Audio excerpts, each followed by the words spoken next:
Okay, a couple of reasons. Why did we invite Matti over here, even though he told us from scratch that he has nothing to give to startups, he doesn't know anything about startups, and we're going to talk about startups. A couple of worrying things that we noticed in the ecosystem. When we look at all the numbers that we have in students interested in startups, in growth companies being created, in the number of venture capital companies paying attention to our ecosystem, in the number of people being employed, the number of spin-offs out of university research groups that we have, it's looking great, my friends. A company is still a company. Clarity is one thing that you need from management. And a big company needs to tackle clarity more than a small company. A small company needs to learn from a big company how to create clarity. Continuity. I see too many people in the ecosystem who thinks their startup is a project. It is not a project. It is ongoing value that is sustainable. And if you're dreaming about an exit, it will be even more sustainable and profitable for the people who come after you. Okay? It takes 3 years to create something that is sustainable as a business. It's a very much of an exception if you can put something together in a year and a half. It's year after year after year.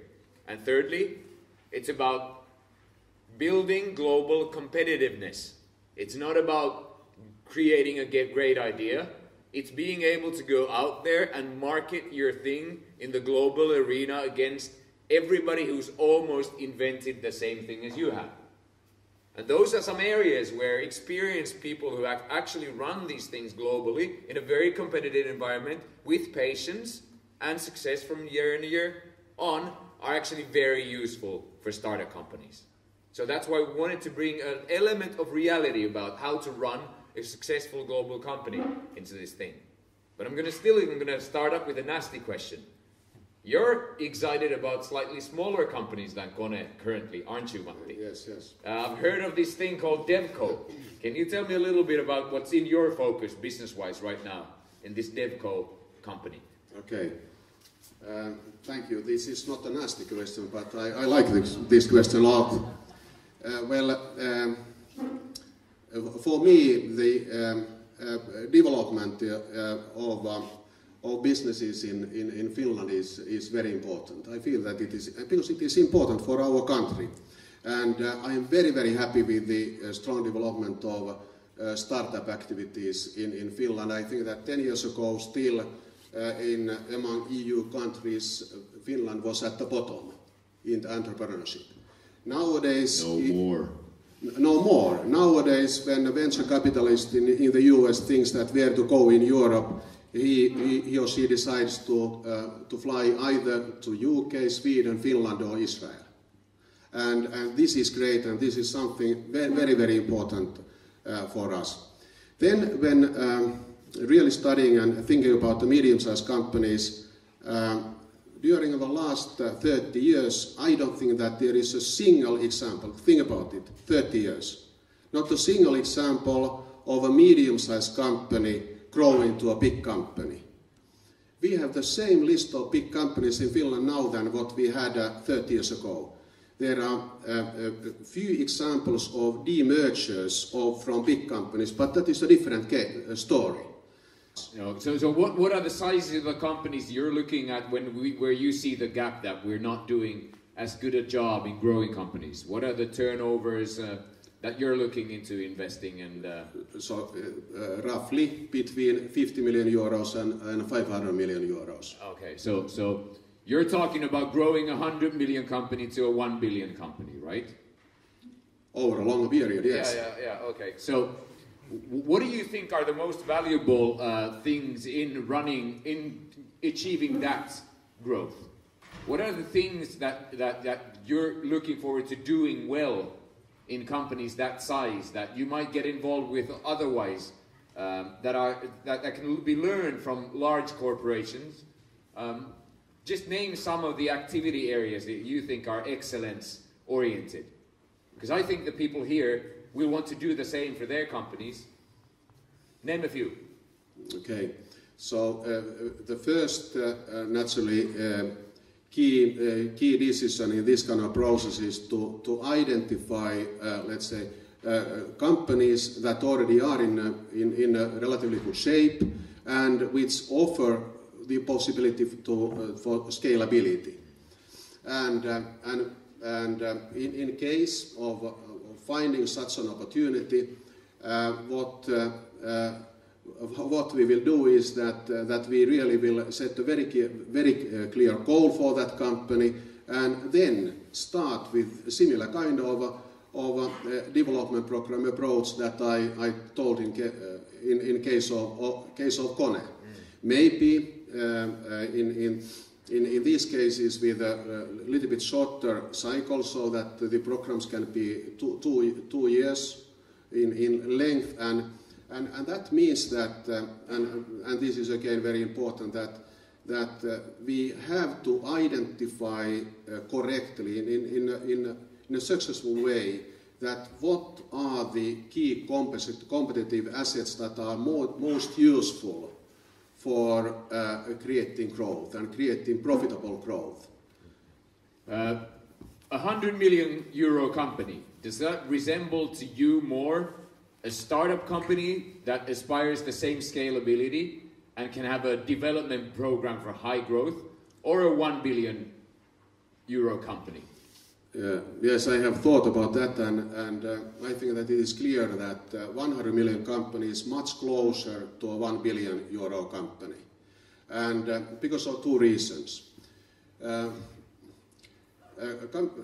When thinking about how the competition is developing between all kind of companies, big and small, the big companies have had already quite a long time a challenge to become equally fast, having equally little bureaucracy, and let's say fast moving than small companies of the size of 100 million. So they are like approaching the same kind of characteristics that these medium-sized companies have. And on the other hand, when trying to develop a 100 million company further and get it to grow, it is necessary to, in the same way, to identify what are the key strengths required, how they also have to have the same mindset, courage to expand globally, to really establish in some of the key markets, starts to learn from there, and really put the global learning in place. Start to actively invest in people. Naturally, by the way, there are also, as you referred earlier, there are many generic aspects. For example, I think that these people decisions, getting the right people in right places and best people in the company, they are equally important to startups, and there I think that they are very critical, but also equally important in medium-sized and big companies. Okay, what about 10 to 100 then?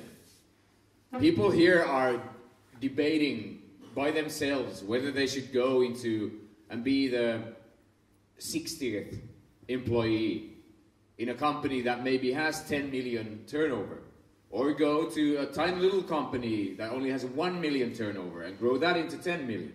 Can you tell me about what do you think are the key competencies that emerge when you go into an existing business, not just a from scratch startup, but from a 10 to 100 and maybe even touch upon 1 million to 10 million, where value creation is at its fastest in the life cycle of the company? What emerges as a key competence, key activity area, key management issues, key things? So now you're asking 10 million euro companies to and 100 million. Yeah. I think that now when you are adding, let's say, granularity here, this question becomes more difficult because it's starting to become also more industry specific. Okay.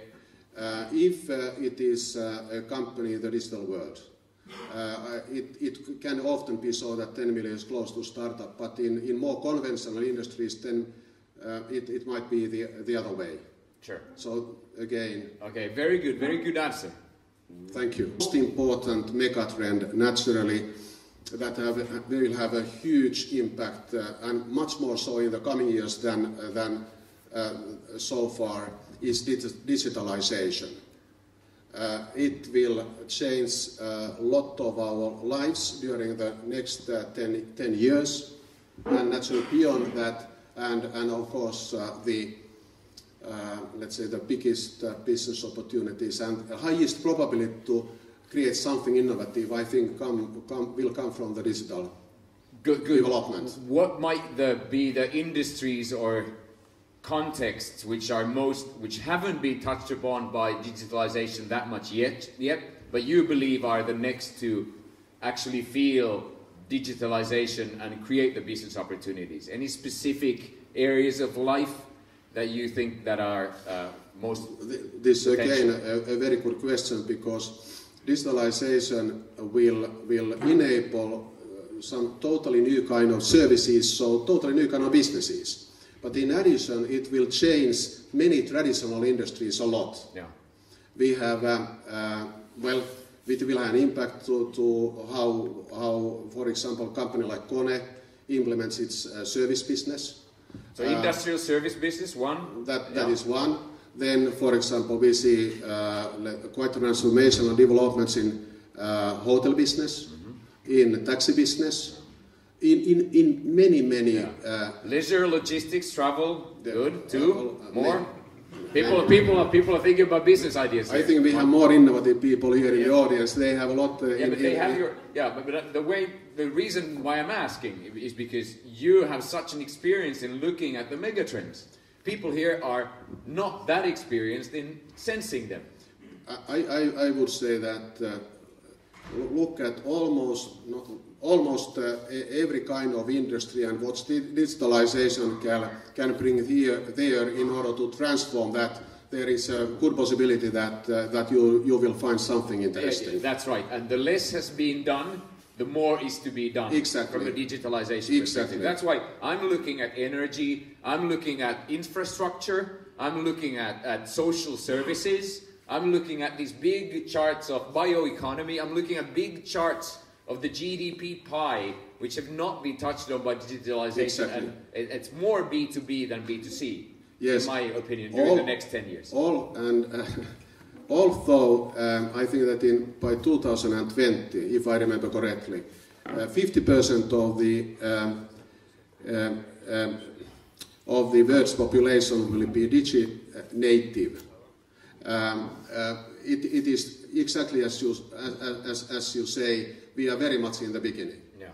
Okay. A question that I think a lot of students ask me to ask you: does it make sense to work in the finance industry, either for venture capital companies or PE companies, if you want to marry yourself and learn things for growing companies very fast? You can also get startup experience, you can work in growth companies, and you can take that route. Or you can go and work with finance. And that's something that many people are debating. Our coolest, best, most entrepreneurial, bright-minded, analytical people have the opportunity to actually work for finance companies as well. What's your sort of opinion or view on where to go to learn before you go into growth business seriously? I have here a very simple answer to a very complex question. Yeah. And it is that for everyone that do something that you have do something that you really have a passion in. If you always decide just to do something that you really are that you are most interested in, you get the best results and you grow, and then again when you start something new, again something that you are interested in and you have passion to, it leads to the best results. So don't go collecting points. Do something where you can show passion. A further question that I think our people here, many of the students have been asking from people with your background. How do I know whether I'm good for the 0 to 1 million business, 1 to 10 million business, 10 to 100 million business, 100 to a billion business? How would you self-diagnose if you were a student on which one of these growth echelons should I try to seek myself in job opportunities and so on? it is a decision after all. Where do I send my papers, and you know, how do I want to get bought up early by a big company in my startup to be able to work in a multinational environment? Morten Mikkos, for example, he has this strategy of putting up these companies to be able to be very useful in mega-billion, multi-billion companies. A very different approach to running your own little thing, you know, for years and years. Well, I think that it is, some people know what they want to do already early. It is like natural for them whether to start with a startup or to go to a big company. But I think that it is also, one has to really accept that if one does not know. It often takes time and try something and learn then whether this was good or not, and then learn that what really is your own field. Couple of reasons why we got this guy here. Honesty, simplicity, continuity, ambition, clarity, common sense, pockets of growth, get your timing right, keep your eye on the ball, don't think negative, think positive, keep on growing, add value. Thank you. Well, I have to say, I have to say that maybe we have learned from Petri more than from myself. He is very good in simplifying. Okay, thanks a lot. Thanks, Matti.